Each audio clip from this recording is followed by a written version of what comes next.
starts, but you fought back really well. Yeah, it was a nightmare of a start actually. Didn't really hit any poor shots and made a couple of bogeys to start with, and then actually hold about a 15 foot of a par on the fourth hole to sort of keep the round, sort of going. And sometimes those par putts, keep the momentum of the round going and give you that belief that okay, now it's time for a wake up call. And nothing really happened for me on the front nine, but standing on the 10th tee, I just turned to Neeraj and I said, I need a back nine like the front nine I did at Muirfield, and let's go out there and play with that sort of attitude.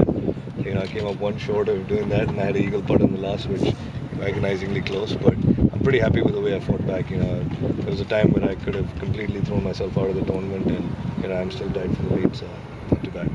Such a bunch leaderboard tomorrow. I mean, will it be a lot of leaderboard watching or just focusing on your own game? I think if you start watching leaderboards, you get away from what you're trying to do, especially when the leaderboard's bunched the way it is. I mean, I haven't looked, but I'm going to guess there's more than 10 guys within a shot or 2 shots of the lead. So you've got to just go out there and play your own game. And I'll probably look at the leaderboards around 15 or 16 and see where I am and if I need to take a few more chances or not. But first, front nine at least is going to be all about just making as many birdies as you can and trying to separate yourself from the crowded leaderboard.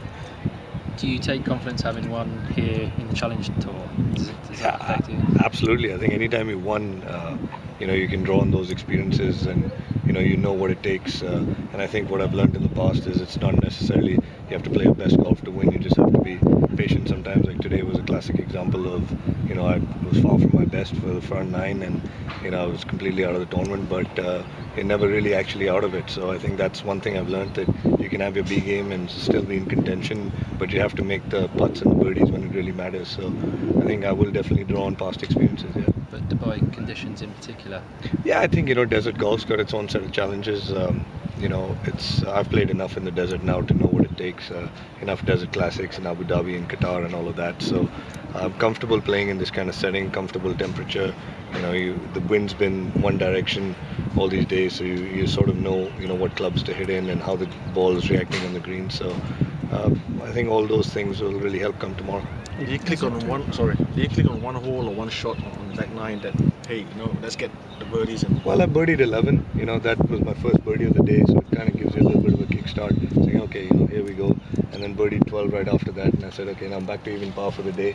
Tournament starts now. Let's see how many birdies we can make coming in. And made 3 more birdies coming in, which was, my target actually was to, get to around 9 under, and I got to 10, so I'm pretty pleased. You going to do anything different tomorrow from today, or just going to go out and play normal game? Hopefully have a better start. I don't think preparation-wise anything different, or attitude-wise. I think it's just a question of doing the same basics right, hitting lots of fairways and greens, and hoping that the putter gets hot at the right time. There's been a difference that you live in Dubai and you know Dubai well and you know the conditions well. You've played here also on this course, but not many have played here. There's obviously your comfort zone. When you play at home, there's a comfort zone factor. I feel at home in Dubai completely. When I play in India and when I play here, it's a similar sort of feeling. So whenever you're in your comfort zone, it's a lot easier to go out and play. Cool. Good luck. Cheers. Thanks.